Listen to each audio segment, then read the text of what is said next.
पर्व सब समाप्त भेल। दिवाली, छठि आब सब केओ जे जतऽ से आयल छली, जे कैंपस से दिल्ली, पंजाब, हरियाणा, राजस्थान जतऽ से ओतऽ जाय के लेल फेनो तैयार होइत हैब। लेकिन हम अहाँ सबसे कहऽ चाहब कि लोकतंत्र के महापर्व चुनाव सेहो अहाँ के सामने में कतौ कतौ 6 तारीख के तो कतौ कतौ 11 तारीख के। तो हम कह चाहब कि अहो पर्व में जरूर भाग लऽ कऽ तब अहाँ सब वापस जायब। गलत शासन के वजह से या जे कारण से अहाँ सब जनै छी कि आइ ट्रेन में ठुसा ठुसा कऽ आबऽ पड़ैया आ फेनो ट्रेन में ठुसा ठुसा कऽ ओहिठाम काम पर जाय पड़ैया। तो ओकरा सुधारऽ के लेल वोट बहुत बड़का महत्वपूर्ण चीज है।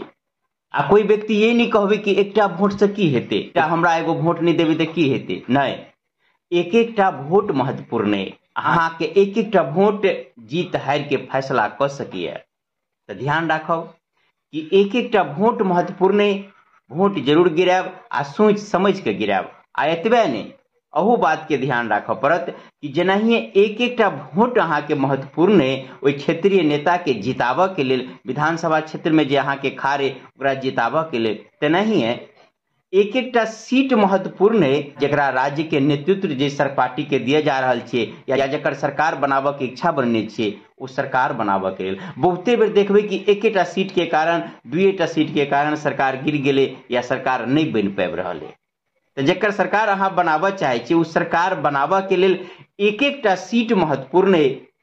आ जकरा अहाँ जिताबऽ चाहे छियै, जे अहाँ के क्षेत्र के नेतृत्व बढ़िया करत, ओकरा लेल एक एकटा वोट महत्वपूर्ण है। तो दुनू के अपना हिसाब से समावेश कऽ सोच समझ कऽ तभी वोट गिरायब। बहुते आदमी इहो ज्ञान दे वाला है, ओना इहो अपना जगह पर तर्क सही है कि चलो राज्य में केकरो सरकार बनते, ओइसे नहीं मतलब है। अपना इलाका के विकास करत ओकरा चुनू।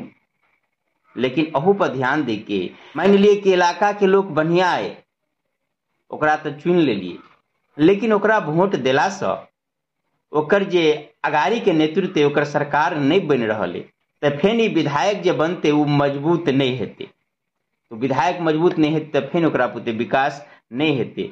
वरना दुनू बात पर ध्यान दे के कि हमरा क्षेत्रों के विकास के ढंग से करे आ राज्य के नेतृत्व के ढंग से करे।